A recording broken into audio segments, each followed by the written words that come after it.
We are back on Inside Politics, talking today with Nashville Democratic Congressman Jim Cooper. Congressman, the president recently authorized an American drone strike that killed the top Iranian general. He was in Iraq at the time. Congress feels like they want to try to, they've been trying this several times, trying to get their ability back to declare war. They haven't declared war officially since World War II. The House has passed a resolution, but it appears to be just memorializing. It's not clear what the Senate's going to do on it. They're looking at passing one as well. Why can't Congress get their act together if they want to take back the power to declare war and do it? Well, this is actually one of the few areas of bipartisan agreement because But not enough bipartisan agreement to overcome a veto. Well, we'll see about that. At least not yet. I've never seen Republican senators like Mike Lee, Rand Paul, Ted Cruz, and others speak up so strongly against the president. This really is an issue of the Constitution. It's shameful what Congress has failed to do in the last few decades. But doesn't the impeachment trial kind of put a shadow on that and actually slow down anything that might go on between the House and the Senate about war powers? Because everything in Washington, the House will still be in session. The Senate's going to be completely tied up doing nothing but impeachment. Well, but you see the Senate, they just passed the USMCA, the Trade Deal Act. We are able to walk and chew gum at the same time. And now it's hard, especially with the trial going on in the Senate. But I think you're going to see an increasing consensus because most Americans I talk to are upset about these unnecessary foreign wars. We don't mind getting involved when we have to, but wars that last 20 years and don't accomplish anything, that's truly discouraging. It's probably going to be upset if this trial winds up with the president being exonerated. Is there going to be a backlash against Democrats? Don't you endanger your majority in the House, much less losing the opportunity to take back the Senate or the White House? Backlash is entirely possible. I urged my voters for months and months to consider the boomerang effect because you don't want to throw boomerangs. You want to try to find truth and justice.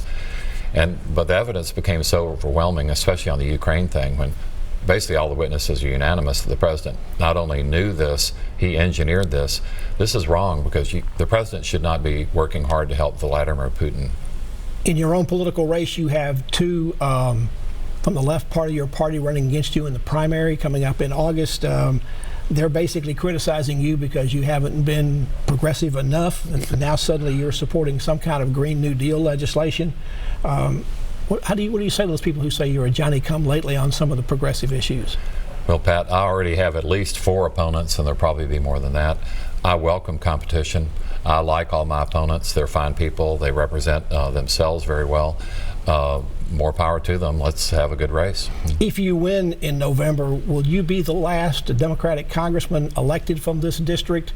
Because it's a pretty good chance it looks, when redistricting happens in 2022, Nashville's not going to be in one congressional district anymore.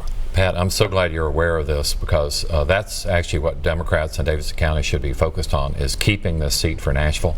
It's very important that the state capitol have a voice, whoever represents the state capitol, and for the Republicans to pie slice Nashville and take away the seat from our capital city.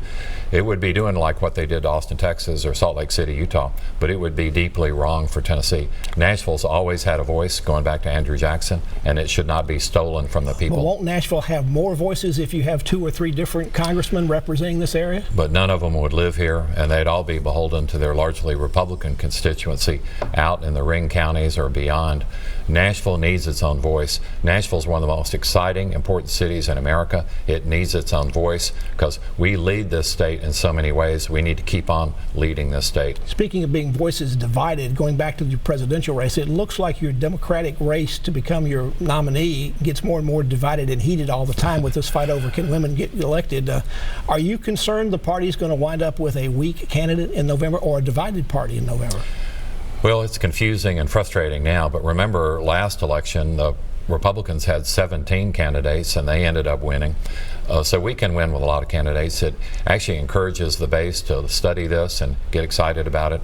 Right now it's a little confusing before Iowa and New Hampshire, but I'm confident we'll come together. Are you endorsing anybody particularly before the Super Tuesday vote here in early March? Not so far. I'm taking a close look. I'm going to let the field sort itself out. There are a lot of good candidates running, and I think that we need to listen to all of them and pay close attention. Your brother John has become the mayor of Nashville. You and I talked about that when he was in the runoff. You were concerned about some confusion that was already happening when he was the candidate. Now that he's mayor, has that confusion continued? Is it working out better or worse than you feared? Well, voters are smart, and they're always right. At least a majority of them are. So right now, it's gone pretty well. And John, more power to him. He's got a really hard job. Being mayor of Nashville is the toughest job there is. But being in Congress right now is no picnic either. Well, you just passed a bill, the bipartisan bill, that allowed for family leave to be done for federal employees. That now led Governor Lee here to do it in Tennessee. That because of the competition for workers, now you have Mayor of Nashville looking at doing that, but he's got a lot tougher job to do that financially. Do you keep in mind now what you do here, the impact it might have on your brother down here? Well, first, I'm very proud of the role that my committee, the Armed Services Committee, played in getting paid family leave for all federal workers. That's a very important reform and a huge advance in social progress. I'm proud that Governor Lee is trying to copy that. We've got to make sure that everybody is pro-family. Congressman Cooper, thank you so much for being on the show, and congratulations on being a grandfather. Thank you. Appreciate that. That's the best thing that's happened. And thank you for joining us on Inside Politics this weekend. Hope you'll be back here again for a future show. If you can't get enough politics in the meantime, go to the News Channel 5 website. You'll find my Capitol View commentary there. The Zoo commentary posted every Friday afternoon. Enjoy the rest of your weekend, and we'll see you back here next time. Goodbye.